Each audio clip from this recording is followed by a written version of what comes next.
tästä sitten otetaan sitten tonnikala pizza tästä. Pizza tästä näin. Eli tässä meillä on lätty. Muskataan se lätty näin. Ja sitten ei kun saksilla vaan sitten aletaan saksittaa tänne sitten pizzapaloja tästä näin sitten. Tästä vaan sitten tänne joukkuun vähän pizzapaloja näin.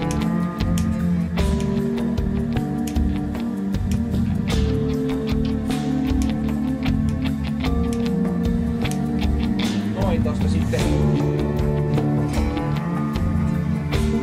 Noin sitten vähän leikataan pizzapalon joukkuun tästä näin.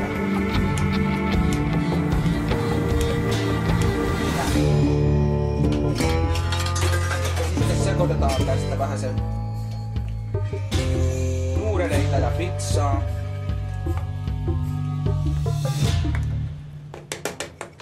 No levyn voi jo varmaan jo sammuttaa.